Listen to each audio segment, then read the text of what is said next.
नमस्कार मित्रांनो, मी ओंकार. आज सकाळ सकाळी उठून व्ह्यू दाखवला.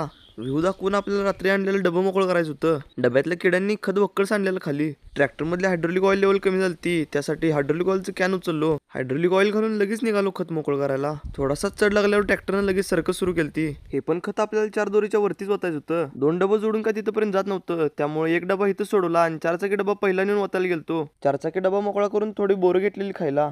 बोरं खाऊन डबा सोडला. डब्याला दगड लावलं नसल्यामुळे डबा वरंगडीन गेला बा पाक पाठीमाग. 4 चाकी सोडून लगेच 2 चाकी डबा जोडला. 2 चाकी डबा मोकळा करून उचललेल्या डब्यावर चढून व्ह्यू दाखवला. व्ह्यू दाखवून पुन्हा दोन्ही डबा जोडून घेतलो.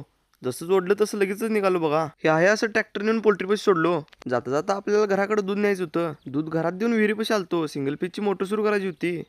सिंगल पीचची मोटर सुरू करून उसाच्या 1 नंबरच्या प्लॉटचा कॉक सुरू केला. कॉक सुरू करून चिकवाच्या झाडाची क्वांटिटी दाखवली. घरापाशी आल्या आल्या अमरदादांचं दर्शन झालं. आपल्याला आज पण खत आणायला जायचं होतं. खत गोळा करायला समाधानाने अर्जुन पुढे चालली होती. त्यांच्या पाठोपाठ मी पण ट्रॅक्टर घेऊन निघालो बघा. आपल्या हायवेचं खतरनाक काम सुरू होतं. पुन्हा शिरोळचा लोगो दाखवून डायरेक्ट शेडवर आलो. शेडवर येऊन बघतो तर काय तिने अजून जराच गोळा केलतीत. सगळेजण मिळून सगळं गोळा केलो आणि जेवण केलो.